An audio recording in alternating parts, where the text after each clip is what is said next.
Hello viewer, तो आज हम लोग पढ़ने वाले हैं क्लास 9th का चैप्टर जिसका नाम है force and law of motion. ये सेकंड चैप्टर है हमारा फिजिक्स का। तो स्टार्ट करते हैं अपना चैप्टर बिना किसी देरी के। तो इस चैप्टर के अंदर हम लोग पढ़ेंगे फोर्स को और लॉस ऑफ मोशन को हम लोग अच्छी तरीके से समझेंगे। अब भैया देखते हैं फोर्स की डेफिनेशन क्या कहती है। तो फोर्स की डेफिनेशन क्या कहती है? It is the external effort in the form of push और pull of an object with mass that cause a change in it velocity और स्टेट। यानी कि फोर्स क्या होता है कि एक्सटर्नल एफर्ट होता है किसके फॉर्म में? पुश और पुल के फॉर्म में। क्या कोई किसी ऑब्जेक्ट का उसके साथ क्या होता है? मास होता है जो कि चेंज करता है किसी भी दूसरे ऑब्जेक्ट की वेलोसिटी या स्टेट को। अब ये जैसे हम लोग देख रहे हैं कोई सामान रखा है तो उसको धक्का दे देंगे या खींच लेंगे तो इससे क्या होगा? जो सामान है वो आगे सरक जाएगा। तो जैसे कि एग्जाम्पल की बात करें तो जैसे हमारा कोई ऑब्जेक्ट है, इसको हम लोग धकेलते हैं, खींचते हैं तो ये अपनी ये पोजीशन चेंज कर देगा। तो वही यहाँ पे लिखा हुआ है कि when a force is applied to an object at rest it comes into motion. कोई रेस्ट में होगा तो वो मोशन में आ जाएगा और उसकी वेलोसिटी क्या हो जाएगी? चेंज हो जाएगी। ठीक है, क्लियर। और अगर फोर्स की बात की है तो फोर्स क्या होती है? हमारी एक वेक्टर क्वांटिटी होती है। इसका मैग्नीट्यूड और डायरेक्शन दोनों होते हैं। ठीक है। और फोर्स की बात करें तो भैया ये पॉजिटिव हो सकती है, जीरो हो सकती है और नेगेटिव हो सकती है। ये तीनों हो सकती है। और अगर हम लोग बात करें कि फोर्स क्या कर सकता है? फोर्स की पावर बहुत ज़्यादा है। फोर्स किसी भी ऑब्जेक्ट की स्पीड, शेप, साइज, डायरेक्शन सब कुछ चेंज कर सकता है। तो जब भी हम किसी ऑब्जेक्ट के ऊपर फोर्स लगाते हैं तो वो रेस्ट से मोशन में आ जाता है और मोशन से रेस्ट में हो जाता है। ये तो हमने देख लिया। या फिर उसकी वेलोसिटी भी चेंज हो सकती है। अब हम लोग बात करेंगे कि उसका शेप कैसे चेंज होता है, ये भी समझ लेते हैं। तो भैया शेप की बात करें तो जैसे कोई बलून है उसके ऊपर हमने फोर्स लगा दिया तो भैया वो फट जाता है। तो उसके शेप चेंज हो गया कि नहीं हो गया? तो ऐसे समझ लिया। या फिर दूसरा एग्जांपल समझते हैं। जैसे हमारी यहाँ पे हॉकी है, हॉकी से हमने बॉल को हिट किया, बॉल को हिट किया तो उससे उसकी डायरेक्शन चेंज होगी और स्पीड चेंज हो जाएगी और उसकी स्ट्रेट चेंज हो जाएगी। तो ऐसे करके हम फोर्स लगा के काफ़ी चीज़ें चेंज कर सकते हैं किसी भी ऑब्जेक्ट के अंदर।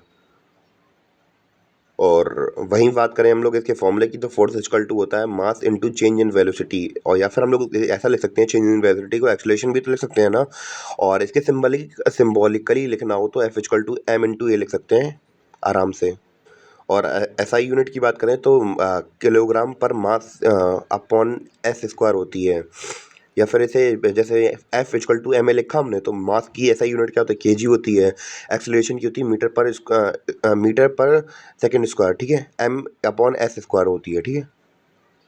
या फिर हम लोग एसआई यूनिट इसको न्यूटन भी कह देते हैं कई बार। तो हम लोग बात करें क्यों? क्योंकि भैया आइजैक न्यूटन ने ही पहली बार डिस्कवरी की थी किसकी? फोर्स की। तो इसलिए उनके सम्मान देने के लिए हम लोग सर न्यूटन बुला देते हैं एसआई यूनिट को। और अगर सिंबॉलिकली लिखना हो तो 1 न्यूटन बराबर होता है 1 kg metre square. Sorry, square metre per second square. ठीक है, मैंने आप मीटर स्क्वायर बोल दिया था वहाँ पे। तो अगर हम लोग बात करें कि टाइप्स ऑफ फोर्सेस की बात करें तो टाइप्स हमारे पास फोर्सेस के कितने टाइप्स होते हैं? 2 प्रकार के फोर्सेस होते हैं हमारे पास। कौन कौन से?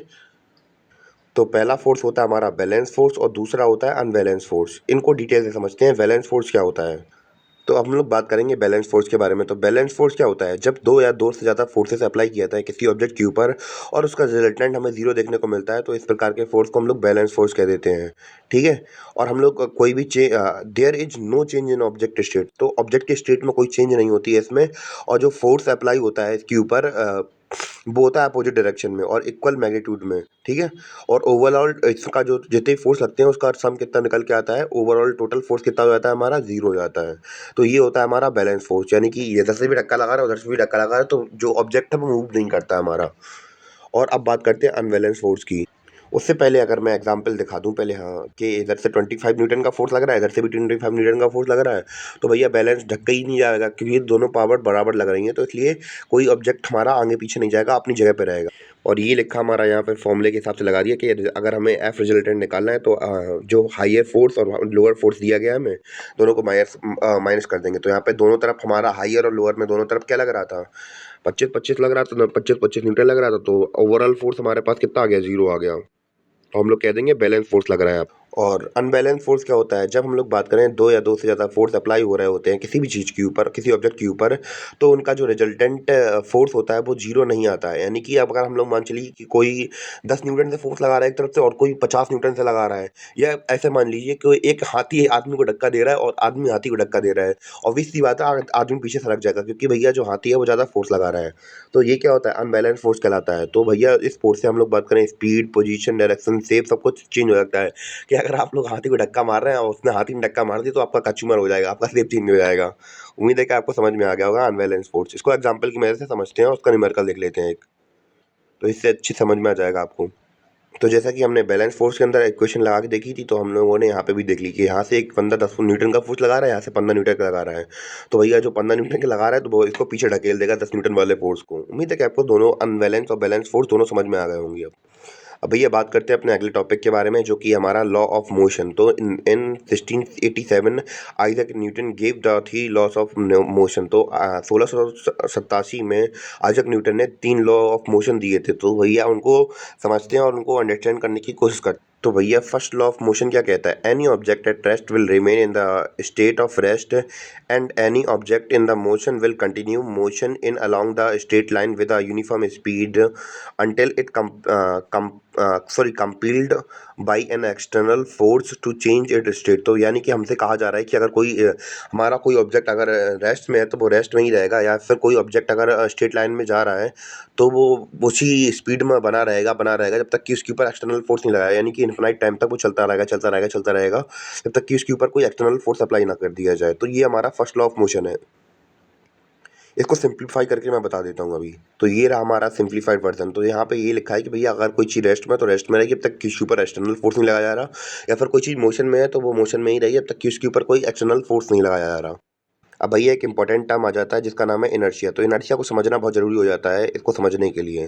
तो इनर्शिया क्या होती है? एक टेंडेंसी या प्रॉपर्टी होती है किसी ऑब्जेक्ट की जिसकी वजह से वो अपोज करता है रेजिस्टेंस। यानी कि किसी भी चेंजमेंट होता है, अगर उसकी स्टेट में कोई चेंज होना होता है, चाहे वो रेस्ट में हो तो वो रेस्ट में रहना चाहती है, अगर वो मोशन में होती है तो वो मोशन में रहना चाहती है। वो अपनी स्टेट को चेंज नहीं करना चाहती। क्यों? क्योंकि भैया वो उसको रेजिस्ट करता है। वो कहता है कि भैया तुम जैसे हो वैसे रहो, चेंज नहीं करो अपने आप को। तो इनर्शिया ये काम करता है।